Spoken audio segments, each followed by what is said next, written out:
You see, most people think that what's blocking them from what they want is some big, big thing. It isn't. It's just this little thought and this little thought and this little thought and this little thought. You think you're right. And what you think you're right about is, I'm blocked. I'm blocked. I know I'm blocked. And you know how I know I'm blocked? Because I'm not getting the stuff I want. I'm blocked. I'm blocked. I'm blocked. So we say blah, blah, blah, blah, blah. And you say, but I'm blocked. And we say blah, blah, blah, blah, blah. And you say, but that doesn't work for me. And we say blah, blah, blah, blah, blah. And we say, okay, you're blocked. You're the blocker. You're the blocked and you're the blocker. You're measuring yourself against what others are doing instead of measuring your marbles against your marbles. Are you getting this? You see, you can't just say it doesn't work. You got to do the work. Well, we're telling you how you do the work. You feel an emotion. You figure out what it is that caused the feeling. And then you're going to reach for other thoughts, other feelings around that. And then you say, oh, wait, I've got a game for this. So you put in the center of this what's bothering you. Other people get things that I want, and I don't get things that I want, which makes me think that other people are better than me, or other people are more blessed than me. This is a long, long list of things that you do.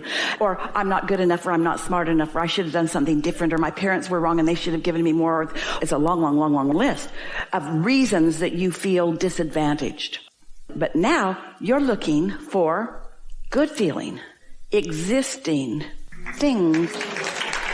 So which of those thoughts are you going to drop in your bag the most often?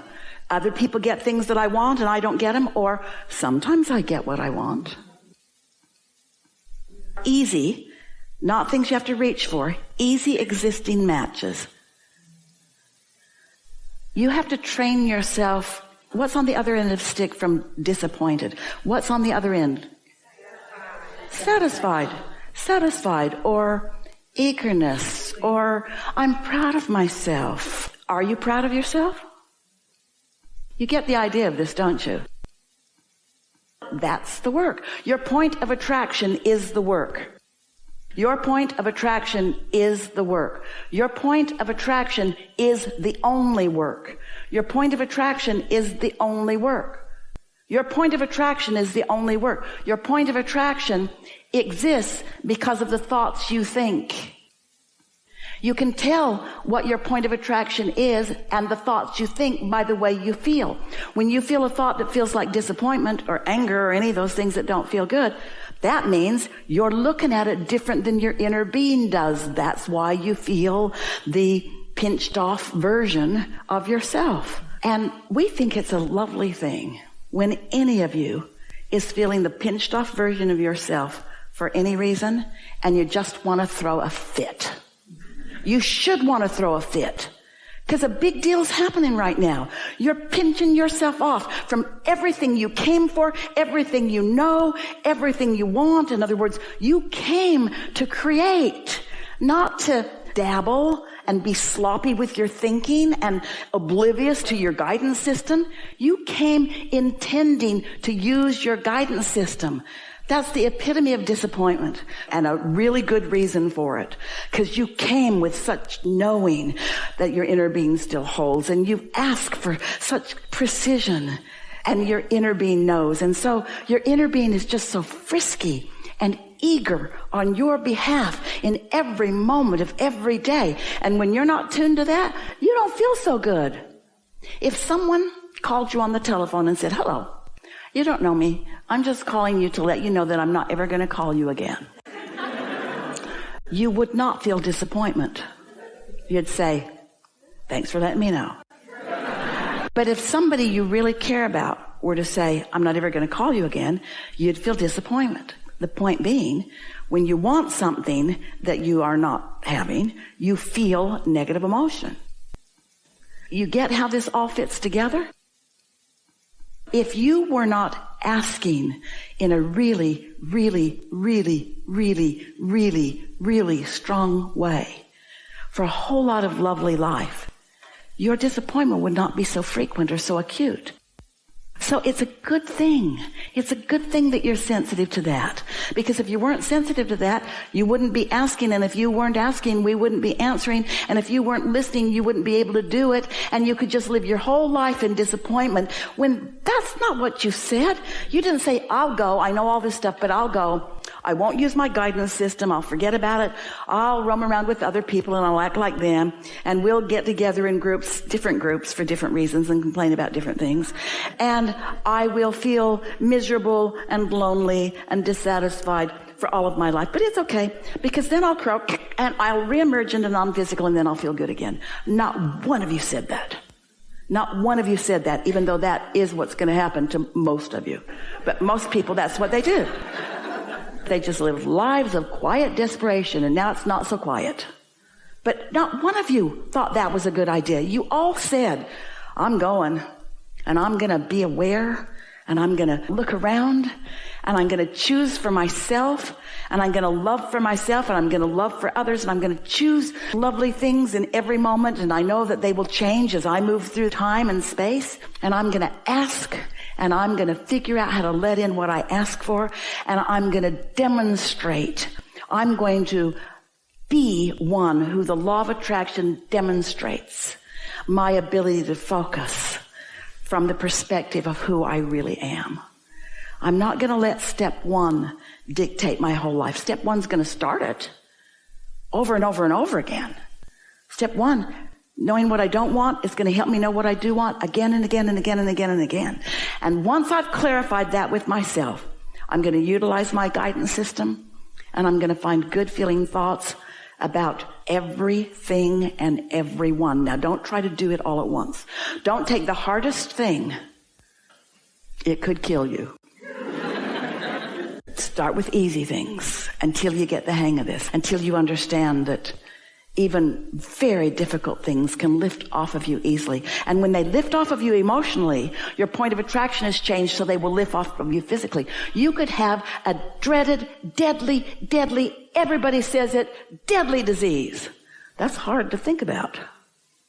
But if you could not think about it, or if you could find easy existing matches, if you could find easy existing matches, if you could find easy existing good feeling matches, until you actually feel lighter and freer, until optimism is much more often than your worry, when that resistance lifts off of you and you can feel the shift emotionally, it is our promise to you, it must lift off of you in every other way. Because if it's not part of your vibration, it's not part of your point of attraction. And if it's not part of your point of attraction, it cannot stay manifested. That's what Jesus knew. And that's why he said, don't talk about this. They're not ready. They're not ready. That's why Jesus said, go forth and tell no one. They stood before him dripping in illness. He didn't see their illness. Everybody else was looking at it. Oh, look at that guy. He's not long for this world. Jesus did not see their illness. He was looking at this bag of marbles, not this bag of marbles. And because one who's connected to this is more powerful than millions who aren't, his influence was powerful. And as he gathered up cooperative components, he gathered up that person in that moment to be a cooperative component to the wellness that he saw. And then he said, go forth and tell no one. For this reason, you try to convince somebody of something that they don't believe, there's a high likelihood they're going to convince you not to believe what you believe.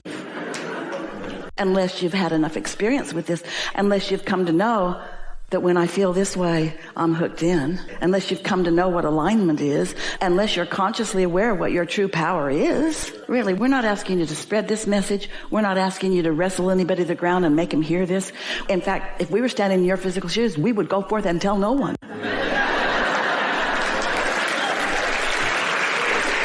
Because they're still arguing for their limitations. They call what she did a curse.